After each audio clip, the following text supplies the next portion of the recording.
அயோத்தியை வந்து இங்க ஒப்பிடும்போது பிரச்சனை வருது சட்டத்துல. ஏன் அயோத்தினா கெட்ட வார்த்தையா? சரி இருங்க ஐயா, அயோத்தினா கெட்ட வார்த்தையா?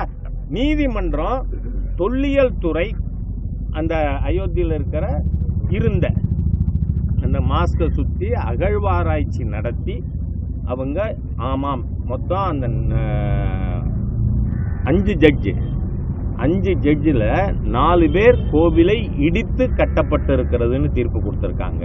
ஒருத்தர் மட்டும் என்ன சொல்லியிருக்கார், கோவிலை இடித்த இடிபாடுகளின் மீது கட்டப்பட்டிருக்கார், அந்த over the debris of the டெம்பிள்னு.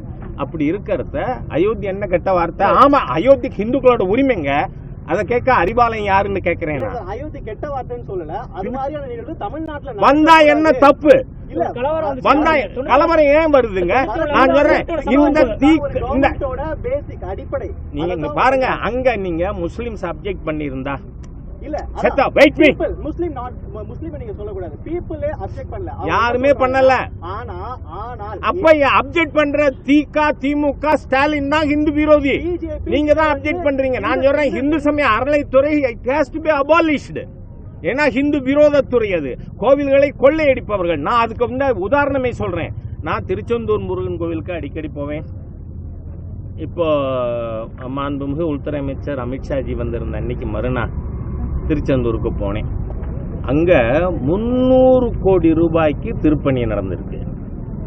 அங்க வெஹிக்கிள் பார்க் ஏரியாவில் அந்த ஷெட்டில் வெஹிக்கிளை பார்க் பண்ணிட்டு வந்தா 1 அடி பள்ளம், 40 நாள் கூட ஆகல, 300 கோடி செலவு. நீங்க சிமெண்ட் போட்டு அந்த ஸ்கொயர் பிளாக் போட்டிருந்தா பள்ளமாகாது. நீங்க மண்ணை கொட்டி ஆக்கிவிட்டு சிமெண்ட் கணக்கு எழுதி சாப்பிட்டுட்டா அர்த்தம் இருக்கும். சரி, முத்தமிழ் கடவுள் முருகன் மாநாடு நடத்தினீங்க, இன்னி வரைக்கும் பழனி முருகன் கோயிலேருந்து எடுத்த பணத்துக்கு கணக்குண்டா? நான் கேட்குறேன், அது செஞ்ச அமைச்சர் திருடினார்னு சொல்லலாம் தானே? ஏன்னா கணக்கு கொடுக்கல, இவ்வளவு ஆண்டுகள் ஆயிடுச்சு. இல்ல, அப்படி கணக்கு கொடுக்கல என்றால் பிஜேபி சைடு வந்து நிறைய இந்த மாதிரி விமர்சனங்கள் வைக்கலாம் இல்லையா? கணக்கு கொடுத்தால் மட்டும் கேட்டிருக்கோம் அப்படின்னு சொல்ல முடியாது. கேட்டிருக்கோம். இல்ல, கணக்கு கொடுக்கலைன்னா பணம் வந்து திருட்டு தானே? கணக்கு கொடுக்க அதை வந்து கொடுக்கலையே. அதான் அதே சமயத்துல பிஜேபி சைடு இந்த மாதிரி விமர்சனங்கள் வச்சா உங்களது வந்து அதிகமா இருக்கு அப்படிங்கறத இங்க பாருங்க. நீங்க வந்து அறிவாலய அடிமையா இங்க கேள்வி கேட்கறது தேவையில்லாது, அனாவசியமானது.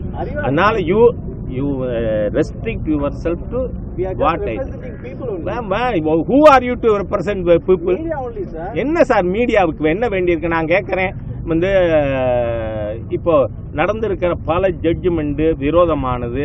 மாண்புமிகு உச்ச நீதிமன்ற தலைமை நீதிபதி பேசினவர், அதுக்கெல்லாம் நீங்க விவாதம் நடத்திருக்குமா என்ன? இல்லை, நான் எதை பத்தியும் பேசல, நான் எந்த இஷ்யூ பத்தியும்.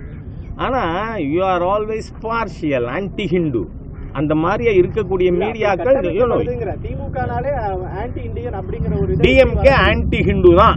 இல்ல, அதுல வந்து இன்றைக்கு சரி ஓகே தமிழ்நாட்டுல சார் நான் சொல்றேன், ஒரு நிமிஷம் இருங்க, நான் பதில் சொல்றது கேட்கறது இல்லைன்னா நீங்க இங்க கேட்கவே வரக்கூடாது. சரி, ஸ்ரீரங்கம் கோவில்ல வெச்ச பொட்டா அழிச்சவர் தானே ஸ்டாலின்?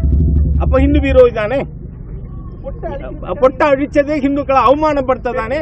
அது மட்டும் இல்ல, தேவர் பெருமானார் செத்த இருங்க சார், தேவர் பெருமானாரோட சமாதியில போய் அங்க வச்ச திருநீரை அழிச்சு தேவர் சமுதாய மக்களை அசிங்கப்படுத்தினவர் தானே ஸ்டாலின்? அசிங்கப்படுத்தினவர் தான். இல்லைன்னா ஏன் அழிக்கணும்? இல்லைன்னா ஏன் அழிக்கணும்? அதோட போகணும் சார். நான் கேட்கிறேன், நீங்க வந்து ரம்ஜானுக்கு குல்லா போட்டு கஞ்சி குடிக்கிறீங்கல்ல, நான் குல்லா போடாம குடிப்பேன்னு சொல்லுங்க ஸ்டாலின். என்ன எங்க சொல்வார்? செய்யலையே. நான் சொல்றேன், அடுத்த ரம்ஜானுக்கு என்ன, அதனால நீங்க ஆர்கியூவெல்லாம் பண்ணாதீங்க. ஏன்னா மீடியாவே பார்ஷியல், ஆன்டி ஹிந்து. நீங்க தலைமையில் கூட்டணி அமைச்சால் என்டிஏ வந்து 3வது இடத்துக்கு தள்ளப்படும் சொல்லியிருக்காரு. எப்படி பாக்குறீங்க? நான் என்ன சொல்றேன், தொடர்ந்து நாம பார்த்திருக்கோம், தமிழ்நாடு மக்கள் ஒரு ஆட்சியை தூக்கி எறியணும்னா தெளிவா யார் பிரதானமா ஆட்சிக்கு வர முடியுமோ அவங்களுக்கு ஓட்டு போடுவாங்க. அதை பார்த்துருக்கோம். அதனால அவரவரோட விஷுவல் திங்கிங்க்கு அவங்க பேசுறதுக்கு we should Raja comment on. அதனால ஐயோ, உங்களுக்கு எத்தனை நான் கேட்குறேன், 16ல் மானா குனூர் அமைப்பு இருந்ததா? மக்கள் நல கூட்டணியா? ஆமா, அதுல திருமாவளவன் அப்ப பேசினார், எதிர்த்து பேசினார். இப்ப ஏன் இங்க பேசுறாருன்னு கேட்க முடியுமா? அப்ப மானாக்கூல இருந்தப்ப கம்யூனிஸ்டுகள் என்ன பேசினாங்க, இப்ப என்ன பேசுறாங்க கேட்க முடியுமா? அதெல்லாம் பத்தி ஸ்டாலின் போய் கேளுங்க சார். உங்களுக்கு அங்க முதுகெலும்பே இருக்காது, நீங்க கேட்க மாட்டீங்க. No nothing. அதெல்லாம் நீங்க கேட்கணும். நீங்க திருமாவளவன் போய் கேளுங்க. திமுகக்கு எதிராக கூட்டணி, மக்கள் நல கூட்டணி அமைச்சிங்களே, அப்புறம் ஏன் போய் அங்க சேர்ந்தீங்க கேட்டீங்களா? இன்னி வர 10 வருஷம் ஆப்போகுது, கேட்கல. ராஜா நான் மாத்திரம் என்ன வேணா கேட்பீங்களா?